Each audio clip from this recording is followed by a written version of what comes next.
baraté so batu misu batanga constitution na biso be batanga ngote vraiment mutu azalaki important kuna ezalika katata mokonzi ekolo on a constitution biso e lobby na moment ya ba prestation ba serment ya ba juge parce que yaza garant de la nation et de bon fonctionnement et puis première institution donc Janine Mabunda azala te batu bakozala wana bakoprêter serment wana azaki na invité soko bengisi mutu opesi mutu invitation na fête tout comme akoki koya tout comme pas koya na yete est-ce que ça va importer face à la kaka soko tali mutu le premier ministre Ilunga Ilukamba papa wana ya mukolo wana pepe wana ya mukolo wana soko akoti na buzoba wana le roi yemu azalaki wana déjà silite lui bolinga boko motanga général kutu azalaki te gouverneur kutu boya azalaki te enani boya kutu azalaki te bon bazalaki te et salamaki be salamaki te et salamaki mon amour siko bazunine et après il faut ba congolais ba sosolo ba comprendre que tous autres travailler na bandeko o ba diabulu FCC batu mabe balingi na bango peuple te bango mo mazo mi funda pas peuple est-ce que ça problème bango mo mi fundi pas peuple tant ba yete wana ba congolais bazo kumisa ke amoni baza teti ba yete eza congolais te la nationalité ne bien mais soko landeli muto za pena congolais amona ke bato nde baza bandoki.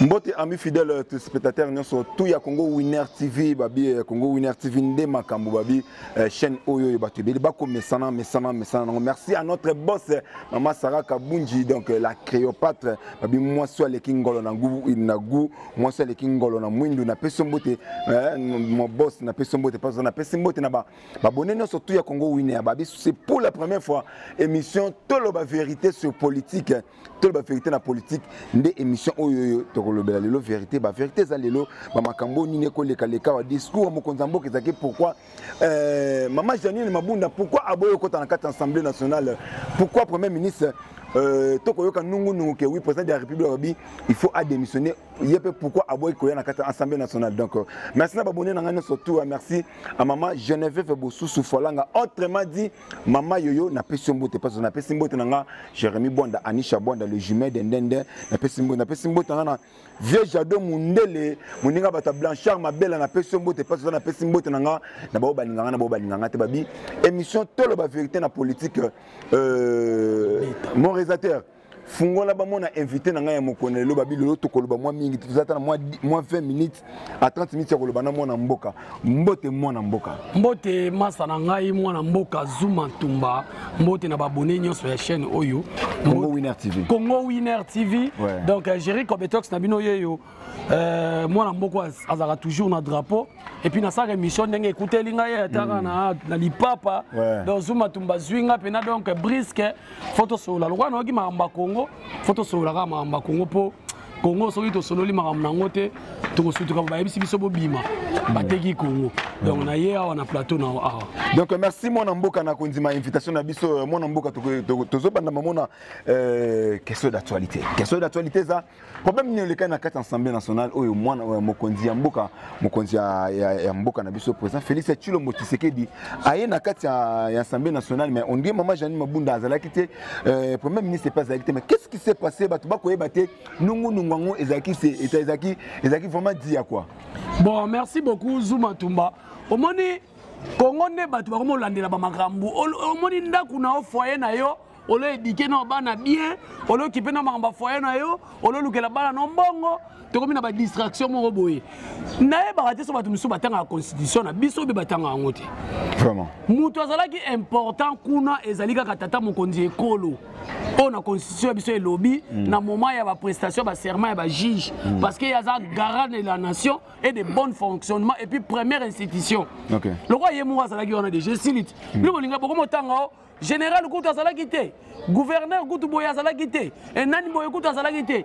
Bon, bazalaki te. Et salamaki be salamaki te. Et salamaki mon amour. Siko. Janine Mabunda azaki invité. Ezaki peka ateke fois ça invité. Et là que zo bouger batu tout pose yende numéro 1 assemblée nationale. Makambo sem na 4 assemblée nationale. Comment y azala invité na prestation serment na ekosala na assemblée nationale. Même Janine Mabunda azali même azate ekosala makana ba peya baninga. Donc Janine Mabunda azala te bato bakozala wana bakoprêter serment wana azalaki na invité soki obengisi moto opesi moto invitation na fete tukoma koki koya tukoma mpa koya na ye te estce ezaka importe face à la kaka mais bato babi ke oui ayaki te par rapport à autorité morale na bango ezalaki coaching à autorité bango soki ezalaki coaching à autorité morale na bango sikoyo et après bazwi nini et après il faut bacongolais basosola bacomprendre ke tozotravaille na bandeko oyo badiabulu ya FCC bato mabe balingi na bango peuple te bango mo bazomifunda pa peuple est ce que ça problème bango mo nini bamifundi pa peuple ntango baye te wana bakongolo bazokumisaka ya moni baza teti baye te eza kongolo aza congolais te landa na nationalité ne bien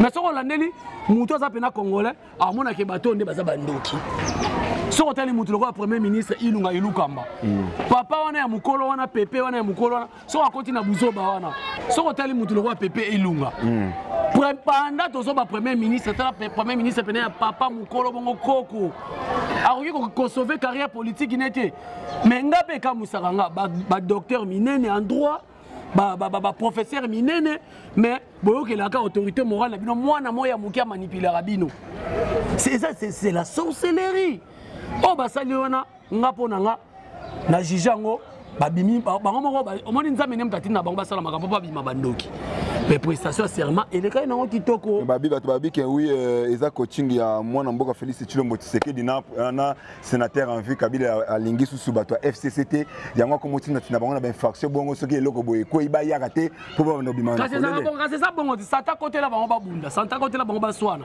soki pe eza coaching na bango mibale kasi balongola bango c'est pas normal. C'est pas normal. Et puis, bah te belé, bah tali bah image, bah tu me soutes, bah comment le beau, on est Gentini Ngobi. Bah continuer ma cambo à Yakiti. Est-ce que Gentini Ngobi dans l'assemblée à Yakiti? On des vidéos, bah on des vidéos tambola qui bien. Bah te belé, bah ça qui n'a pas on a même bah sénateur, bah député Moussoussou. Moutoulou vient dans la puce Mouabilou. Mbaye Omoukala, ça là qui? Dans ma caméra. Et vous voyez qu'on soit battu sur tout est. Bah vient la mission bah puisse mobile ou basalaki, bah tout basalaki na bango donc à conclure donc à grosso modo donc fait tu vois les gars qui n'ont bien et ça fait bah congolais. Moi le problème la chose anine. Ce qui moi na mboka o fait c'est que la lingi justice c'est la justice moko ya malamu. To azoko sabiso na justice azo sala wana. To ko yelobela ye. Mais batika histoire na justice azo linga histoire wana. Pour ça la madame et ça la carte donc on a habité ensemble national pour commissaire nini donc il y a un député ça la première donc député soit ça likambu basimba été député soit bomi mutu basimba été obi na régime akalobi combien de députés combien de sénateurs bana mo batuta baba batuta batuna bamituka nous sommes là pour pas protéger bango tous en justice bien été donc Zuma Tumba pour s'inquiéter na te ba Congola pour te s'inquiéter ba juge wana basi ba prêter serment c'est fini tous les gars Mwana mboka discours ya mokonzi ya mboka ko koloba nini sur ya discours ya mokonzi ya mboka. Oui, discours ya mokonzi ya mboka ba te belé ba ne ko kanisa lobby likolo ko telema to to kotambola lisusu te to mokile suki tata mokonzi ko la lobaki lobby alobaki je crois bien 6 minutes hein soki 7 minutes apam. Omoni congolais na koma ko kanisa o eza kati ya motema moto ba te belé lobby ba dissoudre assemblée te ba ko isa gouvernement te ba cha formateur mususu alobi yango wana basengi dialogue o mwana mboka Martin Fayulu bande ko senga yango yote boya to sangana to sala pour l'intérêt ya peuple congolais siko place ko mona penaka to koyeba oya za mabe oya za malamu oya za mabe nde yango wana basala dialogue basangana pour l'intérêt na biso Zuma ba congolais to ko nyokwama courant ya malonga te courant ekende zongo dirige des lumières mai nanu na Congo na biso to na mai ebele mais tala mai to omela donc basangana pour l'intérêt na biso ceux qui ndenge basengi dialogue wana ceux qui ezaka pour l'intérêt mabumu na bango en tout cas même bangunza même paka ya kala en tout cas bakoza en avenir bien sur le plan politique vous comprenez donc dialogue wana basengi wana eza nga una mona ngoza likanisa bien parce que bakobenga mwana mboka Jean-Pierre Bemba babengi Martin Fayulu babengi Bati Lukwebo babengi mwana mboka Moïse Katumbi parce que bato belé ba baka il fallait faire dissoudre ensemble parce que obi dialogue wana basali wana ceux qui ont baté nga nazo informer yo PPRD comme en opposition bakoma bopoza kala mingi te parce que si ozwi ba député ya Bahati Lukwebo ozwi ba député ensemble ya Moïse Katumbi ozwi ba député ya Fayulu ya Tshisekedi ya Bemba basangisi yango est-ce que PPRD ozalaka majorité to FCC ozala majorité na parlement siko bato babi ke oui mwana mboka Félix Tshilombo Tshisekedi on dirait moi maele komi ko suka yende azongeli bandeko ne oyo abwakisaki na kala ndeko Jean-Pierre Bemba na ndeko Moïse tozana ba cité awa bato ebele bazolo bango ke asili sango ye moko alukaki yango boye na boye ozo comprendre siko tangu omoni moninga malamu aliaka na bato moninga malamu travaillaka na bato tout le monde Kabila asaka 1+4 malgré simbate pose tijengo simbate mais tangu mwana mboka Tshisekedi atali kabite Jean-Pierre Bemba aza na mayelo patangi ba kilasi Martin Fayulu paza na mayelo atangi kilasi Moïse Katumbi aza na mayelo patangi kilasi ngana koki ko bimaka président moko boyete nazala kanga moto na tona panzaka ba parti politique abato ozo comprendre parce que ba régime so ya pona panza ba parti politique abato mais ya le bité to sangana boya ba parti politique na to sangana eza question mayele sukita mayele sukana ndengeli babi ke oui bato apesaki confiance mingi apesa confiance na banani na bato FCC mais on dit bato FCC ba komi ko Tshisekedi n'a jamais copé sa confiance na bato FCC ata na ndoto ko sutuka bato FCC ko copé sa confiance te balinga kabiso te ba jones za groupe ba yanke basala baliaka la bamazana obi babenga biso peuple banani bato wana kosala te pona bato wana mais mwana mboka pana bango soza muta peuple da bien osalika pona peuple basotisi on atangelo nani oba Denis Kamba batia ministre ya sport asala bien basotisa ye j'ai koko na kingabo ba oki j'ai koko nzambe na kingabo obika babenga na téléphone yo le ki kabia na succès zéro komona donc bango balinga pa na bango autorité morale kaka ba servir teka ba papa mimba ba kena fuka la photo Kabila héros yo pena donc ça passe mingi mais na FCC bato bien bazali bato loko ba vena biso bati loko ba uteko bima bato loko ba piece nani piece mo bilumba emukala azalaki na Assemblée nationale azalaki jour wana mangamba fête ozo comprendre ba Denis Kambai ozo comprendre tout ça bato pepe ba leti vena ngona lela fort azaki ministre de justice onani vena nga Luzolo Bambi est-ce que Luzolo Bambi ben na pepe na FCC ça mutu babi pour loba ki azana 800 dossiers ya ba miyibo ayebi oke ngana luka ba pesa jona pe na cop bo abi miselection miyibi wana tala laka ba congolais na ba poche ba tono mona ka FCC wana surtout ba ni to ba nozwango to kozwe belé budget na biso pe ye danger ba motanga bien bazana ba larme ko na biso ke ezaka ne biso ka peuple congolais to na biso ba to banga na biso ka makam mwana mboka eloko mususu ko tungisa mito ba parents belé ba bimisaki ba mbona ba mpona bana bazu batanga mais bana mususu ba résident ndambo ebimi ba résident ndambo ebimité mais bana bazongi classe te sikoyo ba résident ezo bimati yoko ikoloba nini pona yango en tout cas ministre enseignement ministre soki ya nini en tout cas wana eza charge na ye soki azosala mpe na compte ya kana bango mpo ministre ya etangi makambo ya kelasi aza moto ya FCC soki azosala na compte ya parti na bango aservir parti na bango ekosopa ye omoni esopa ye ministre ya justice oyeme ya lobi tosuka wapi yo ozoloba na kinwa bongo Félix aza kinwa ne ya ngiringiri akinwa donc tant que nous avons yanké on a mis ça ba mame belé ba olela justice co technique du résultat limité so ka so ça on a nenga ki yanké etali e ko sopa ye mwana mboka selon ndozo mona mokonzi mboka ko tambusa pouvoir na ye yo ko ikoloba nini sur yango parce que ba rumeur eza ebele ba rumeur eza ke oui mwana mboka Félix Tshilombo Tshisekedi ngai ko ma tambusa pouvoir eza tenga na binga na sepeli nde ba osala dialogue parce que Martin Fayulu a na force Jean-Pierre Bemba na force Moïse Katumbi na force Bahati Lukwebo na force et ce dialogue eza pona intérêt na bango to eza intérêt so intérêt na bango bonga na banga so za pona intérêt na bango mona kana TV no bandi olobango ngakuna sina kufa kala bakundanga kala mievo na kufa na makamona no bakena kufa na malaria pour ceux qui na kufi pona ekolo nzamba ko yambanga rapide zwa yaka obundaki po lobi mo anu azala bien po bana msuba azala bien basa la pona intérêt na biso tala zuma mutazo defa lipa 300 fois zo bomba na mama lipa bolo banazate héros na ba pays baninga makamanda basi basotango kala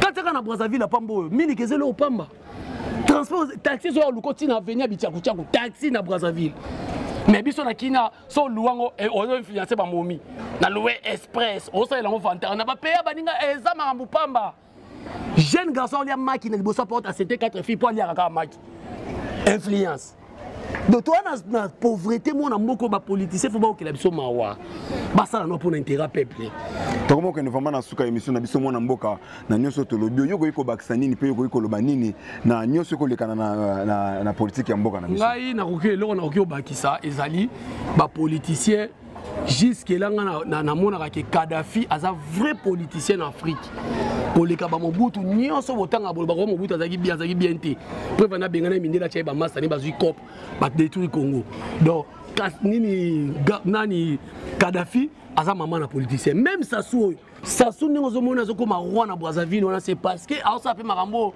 quelque part c'est ba congolais Brazzaville ko liaisé loko pambeza moyenne zéro na vivre kuna.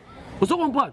Botofinga kango mboka salité, mboka boye oui, mais tela social na bango eza ndenge nini? Mais mandat pe mwana mboka. Bango eza ndenge nini? Mandat pe mwana mboka ezo ke pena osila déjà. Mandat ya mwana mboka nani? Félix Tshombo Tshisekedi. Oh, mutazo ko ça 2 ans en janvier. Ezo ke osila ndenge 3 ans. 3 ans. Kasi. Vous mona teke oui 3 ans yozo mona 3 ans tongi. Mais vous comprenez que yango mbala moko bu dialogue. Ngana yebiso 5 ans pe ko bima transition na mystique a fourmi. 5 ans pe boko sutuka boye transition. Eza 5 ans transition. Et bien, il y a 0, tu vas nous compter aussi qu'on a dialogue.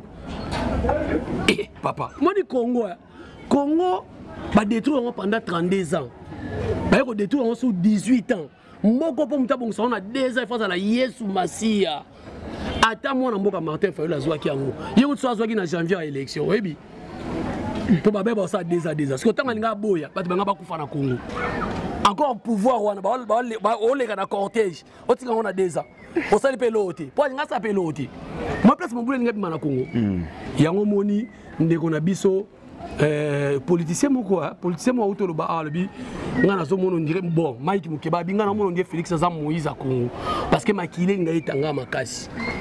Mais il faut que ça moi en mboka Félix Nani Joseph Kabila merci parce que le sénateur en vie a tika pouvoir quand même na kimia chose qui a tika na kimia te so tika na kimia ndeni manduka za na Gabo za na Brazzaville batia ki ba armée on babaka abimisa chadar batala e atika on a kimia te batu bolo babo ba kosa ka public te ba négocier ki te ba ese pesa so pesité au monde ba pesa ke ben injonction ça en Amérique papa ba Russie la bokanga ba Poutine wana eza nango bien mais Amérique mute contrôler monde Amérique ba ngara pe bien bato quelque part ngana mona Félix azana mabe na yima za Moïse parce que tala ngana vivant na Brazzaville ndenge hélicoptère zo ya ko pilonner biso na wenze ezo boma bato zuma Brazzaville ko 45 km comme mboka boko a ozaka na kin 45 km OK ba kongo makolo toko kufa na baba na tobota ba 7 ndako moko mais to lingite makila ba tu etanga ya omoni alandaki ka nzela ya papa na ye na négocier dans la politique tous les coups sont permis tangu bemba zaki na bokonzi ya Kabila zaki anjité azaki aninga za Kabila wana négociation et ça la manango ceux qui bakenda na cohabitation elingaki za mabe yango moni bakenda na coalition na bete la batuli sola Nelson Mandela bakangi 27 ans na prison mabimi azui gangster ando boma ba noir atie na gouvernement ni basali coalition totanga on y histoire te mais lelo Tshisekedi asali alliance na Kabila boba nenga nini mutabomeli o papa na e azo vivre ne système ndoki azo liane na luto mulai vous comprenez. Donc, nous avons vraiment l'espoir que le Congo est avancé. Tout ce qui est dialogue, on est salama. Le Congo est avancé. Tout ça, on a besoin de faire. Battre le corps, biso la âge de commune en Goyo. Au cas où il y a 2 à 3 ans, on a des parents. Mais dans Brazzaville, moi, on a 15 ans de donc, les politiciens sont là. Donc, les politiciens sont là. Donc, c'était vraiment comme une émission Babi, tout le solo sur politique. À un moment, on a beaucoup de messages à Souka, puis des dédicaces à au message à Souka, même dans les combats, on a poto, on a un vrai lit. Pour ça, là, combat, parce que à chaque fois, biso ne m'to appelle un vrai combattant. Ouais. Y a beaucoup tu pardon, on a un vrai combattant. On a vivre 18 ans Kabila et misère. Awa. Beaucoup tu as un hamburger na poto. Beaucoup tu as amené la main au fêlé ya mundele. Ya mboka eza stable. Mais nga siko awa. Moi na never te katanga wi ça expliquer mkonde sala na nzoto. Na Congo. Pour nini misère. Moi na komi ko ya na elamba asombi ye moko na posa na ye. Aïssa papa, bon on a mon cigarette. Moi on a manqué papa Nicolas pauvreté. to vivre en haut. Donc tu vas vrai combattre. Donc on a ça la diaspora bo ça combat bien let ndeko na biso bogisi bompema. Aza combattant ya solo. Vous comprenez? Au moins que azo ba makambo solo ba bokechu. Na mona on dit ça envoûtement ba famille na bango. Et puis il dit passe à Congo té. Il y a yembela mobutu mais sauter le bokechu dans le pango té. Mais où est yembela Kabila na Kofi ya finga kana bazala mama pango. Parce que lelo so bokechu a lelo kina là na flat il y a $20. Parce que moi te que yemo pena nous conscience neza bien té. Donc la diaspora nyoso bo meka ko zonga na droiture mboka oyo ko bonga mboka oyo ezaya Fumu Kimbangu Lumumba Kasavubu mboka oyo ko bonga tola ke la mboka na biso mabete vraiment ngana bota ma congolais police na baina ngana bota ma congolais te tola ke la mboka mabete tina ba pasteur tebi ke FCC ya ba pasteur ekomi na kacha ba pasteur ekomi tozo vivre spectacle ba pasteur ba finga na TV on dirait bana mbanda donc c'est pas normal bino batata ya boba baba telimpate vraiment so bosa makamabongo eza pasi. Merci beaucoup na base nanga IDPS Coco Pangasudi Bikou Lebrun Francky Frank Bikou Lebrun papa chéri na mamba politique Bogis Bompema. Merci beaucoup na bandeko tout bolaninga na diaspora Congo et ko avancer moi na mboka Zuma Tumba. En tout cas na sepeli mingi na émission. Merci moi na mboka chéri Kobetos. Merci na ba fidèle abonné non surtout ya Congo Winner Télévision. Donc merci na ba Ubalanda qui biso vraiment to comme na suka comprenez que oui to ko travailler ka pour na sepesa bino tant botan na ba émission bobo sana ko tia ba j'aime pe na ba commentaire na bino te merci à notre boss maman Sarah Kabunji na pesio mbote pas ça moi c'est Mwindo. Merci na ba abonné non surtout merci na ba fidèle téléspectateurs nous surtout ya Congo Winner TV. Donc to comme na suka soki nzamba lola azuba souffle vite to komona na mikolo o ezali ko ya bye bye.